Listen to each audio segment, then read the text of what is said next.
Everybody tells you to watch out for skill regression when it comes to unmasking your ADHD and or autism, but what's not spoken enough about is trying to learn how to motivate yourself again once you start to unmask. So what is unmasking? What is masking? What is skill regression? And how do we even start to find motivation once we start to unmask? And how do we start to break down the fear so that we're not all scared to unmask and say, oh, well, that just sounds really scary, so there's no point in doing that, so I'm just going to completely shove down my authentic self. Okay, thanks. Masking, in the most simplest terms that I can put it, is if you have ADHD and or autism, what's going to happen, especially at a young age, you start to realize that your brain and the way that you function is not the same as other people. And because of that, maybe you're being punished, maybe you're being criticized, maybe you're being judged, you're being bullied, whatever it might be, because you can't do the same things as the people around you that are not neurodivergent, aka ADHD, autistic, OCD, etc. So to try to not get punished or criticized or bullied anymore, you create a mask, which is all these different identities or ways of interacting in the world with other people, at jobs, whatever, that is not authentically you. Because it's not authentically you, it's not taking into account your needs, your wants, your preferences, the different things that make you you. So then because of that, you learn skills and the ways that you interact with other people through masking. So when you're building these skills, you're not taking into account your needs, your preferences, your values, because then at some point in time in your life, you realize that you're not living authentically, you start hitting burnouts, you start freaking out, you start going into overwhelm, and then you start to get videos on your FYP like this one telling you, hey, maybe you should unmask because you're living inauthentically and it's slowly draining you and making you go into overwhelm and burnout and things like that. So then maybe you go into a research rabbit hole that's like, oh, what's burnout? What's autistic or ADHD overwhelm? What is masking? What's unmasking? What's skill regression? Basically what skill regression is when you start to unmask all those skills and all those ways of interacting with other people, the world, jobs, yourself, all these other things. Since you learned those things while you were masking and not being authentic to yourself and not considering your own needs, wants, preferences, values, who you are as a person,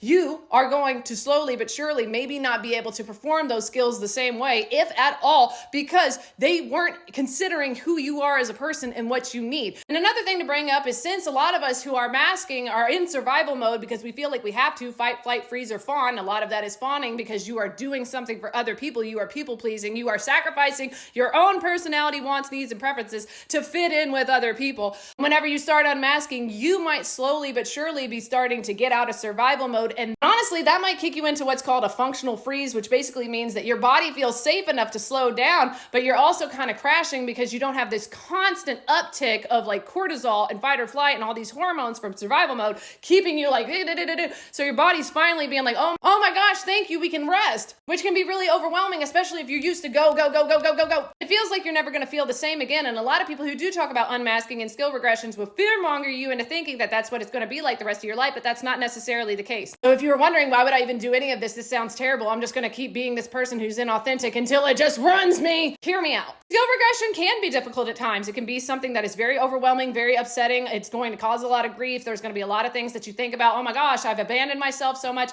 I can't believe that I gave up so much of myself for other people. Then you're going to think of all the ways your life could have been different if somebody could have just told you about your ADHD and or autism and how you could have lived differently if people actually cared about your wants, needs, preferences, values throughout different points in your life. And yes, you're going to need to grieve and you're going to need to work through that. You're going to need to cry. You're going to need to be angry. You're going to need to write it out, go to therapy, whatever. But a great way to look at skill regression while also being realistic, that's not so scary, is yes, you do need to grieve. You do need to work through all these things, but you also get the opportunity to finally get to know yourself, to finally get curious, to finally start fulfilling those needs. And that can be fun. It can be something that you can turn into a game or even something that you enjoy. Like, wow, well, I've never done this in a way. I've never gotten a job that I really like or had friendships that I really enjoy or felt safe within these type of dynamics. I wonder what it would be like for me to actually fulfill my needs and have those needs fulfilled by others and actually live a life that feels good to me. Still scary, still a little bit overwhelming, but it's so much nicer than continuing to live a life that is a lie and that is causing you to be in a constant state of freeze, burnout, fight, flight, freeze, fawn. But remember, we're not done. We got to talk about feeling motivated once you start unmasking, not just skill regression, but getting motivation. Because when you start to unmask, you start to realize that so many of the things that you did within your life were motivated by what you think other people would think about you if you didn't act according to what you think other people expect of you. And since you're starting to unmask, you might not want to do the things that people have been telling you to do your entire life because you're finally starting to live authentically.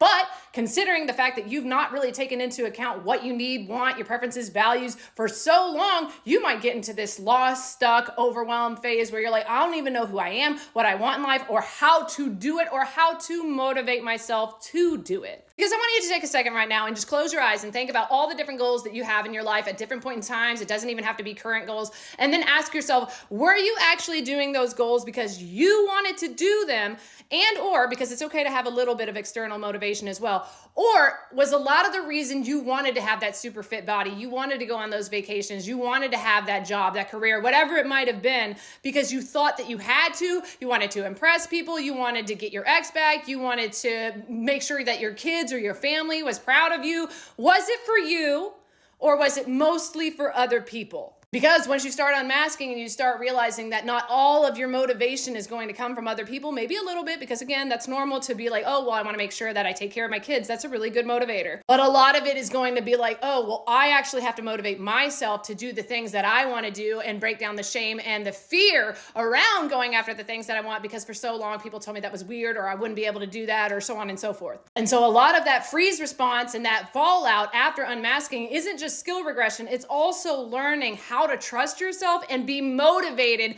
by yourself, from yourself, at least most of the time. And a lot of what's going to help you start feeling motivated to work from yourself and do things for yourself is building a relationship with yourself, learning to trust yourself, learning to listen to your intuition, getting curious with yourself, asking yourself questions. What do we like doing? What do I enjoy? What am I good at? What do I want to go after? Actually want to go after, not what I think I have to go after because of what other people are doing or what other people have told me or what I think other people want me to do. And making sure to check in with yourself often to make sure that those are things that you still want to do, and update and upgrade and change and work around the different things that you are doing so that you can make sure that you're still fulfilling your needs, your wants, your values, your preferences, and going after things in a way that feels good and in a way that's not too challenging, not too overwhelming, but is enough to be able to be like, oh, I am proud of what I'm doing, and I'm glad that I'm doing that for myself. Giving yourself gratitude, giving yourself grace, giving yourself patience,